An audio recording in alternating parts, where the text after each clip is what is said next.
While former President Trump continues to claim he is the victim of a witch hunt, some of his political rivals on the campaign trail are defending him, calling the indictment unfair and purely political.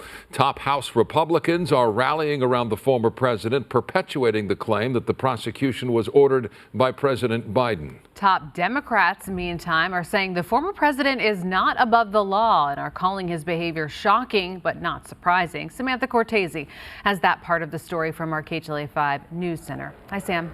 Good evening. Friends and foes had time to come up with a response. Mr. Trump tipped off the world to these indictments yesterday on Truth Social, so reaction was swift and polarizing. Political opponents say justice is being served, while many Republicans are coming to the former president's defense, saying this is a dark day for democracy.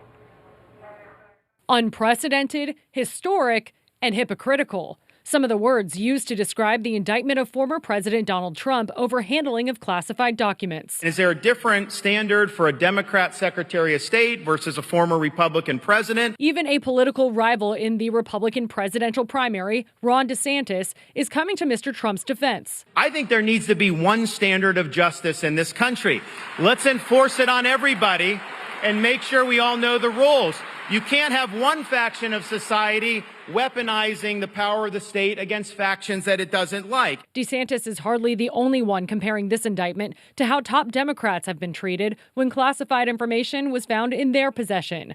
House Speaker Kevin McCarthy and Representative Jim Jordan in the Judiciary Committee made an official request for the Justice Department to provide documents about the FBI's search of Mar-a-Lago last year, saying they will investigate this double standard and miscarriage of justice. There is a huge, whatever is greater than night and day, difference between the allegations that were made against Hillary Clinton, President Biden, former Vice President Pence. Political analyst Jessica Levinson. What we have here in this 49-page indictment is a story, if true, of a president who put us all at risk by mishandling not just classified information, but information that could potentially put our members of the military and our allies at very real risk, and is a story of time and time again, the former president being asked for this information and refusing and concealing and hiding.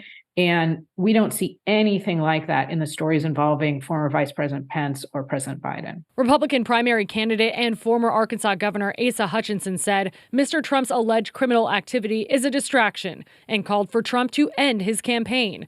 And some say these tweets from congressmen are calling for violence. This is a historic first, and the former president has said to his supporters for years that he is the victim of the worst political witch hunt in our nation's history. And there are representatives who either believe that or believe it's politically expedient to say that they believe that. And part of that is using elevated language. Minority Leader Senator Chuck Schumer and House Representative Hakeem Jeffries released this joint statement, encouraging supporters and critics to let this play out peacefully in the court. And tonight we have not heard from President Biden. Jessica told me she doesn't think there's any benefit to the president commenting on this case. In the News Center, Samantha Cortese, KTLA 5 News. Sam, thank you. Stay with KTLA for continuing coverage on the classified documents investigation into former President Trump. We will bring you updates as warranted. And for the latest anytime, head to KTLA.com or download the KTLA app.